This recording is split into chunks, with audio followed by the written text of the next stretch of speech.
Welcome our channel. ప్రతి ఒక్కరూ పూజ చేస్తూ ఉంటారు కదా, ఇంట్లోనూ మరియు గుడిలోనూ. పూజ చేసే సమయంలో గంట కొట్టడం అనేది తప్పనిసరి కదా. ఈ గంట అనేది ఎందుకు కొడతారు అనే విషయం గురించి ఎప్పుడైనా ఆలోచించారా? అంటే ప్రతి ఒక్కదానికి ఏదో ఒక కారణం ఉంటుందన్నమాట.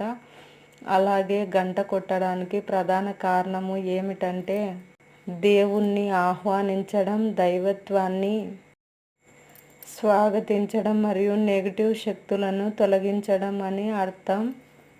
గంటను మోగించడం ద్వారా భక్తులు దేవుడికి తమ రాకను తెలియజేస్తారన్నమాట మరియు పూజలో పాల్గొనమని ఆహ్వానిస్తారు. ఇంకా గంట శబ్దం అనేది దేవుణ్ణి మేల్కొల్పడానికి మరియు పూజలో పాల్గొనడానికి సిద్ధం చేయడానికి ఉపయోగపడుతుంది. గంట శబ్దం చెడును దూరం చేస్తుందన్నమాట.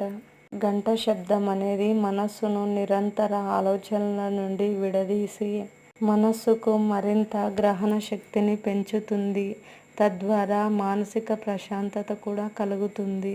గంటను మోగించడం ద్వారా భక్తులకు మరింత భక్తి, శ్రద్ధ వంటి భావాలు పెరుగుతాయన్నమాట.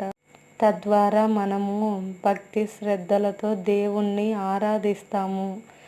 ఇంత ప్రాముఖ్యం ఉందన్నమాట గంట శబ్దానికి. నా వీడియో నచ్చినట్లయితే లైక్ చేసి సబ్స్క్రైబ్ చేయండి.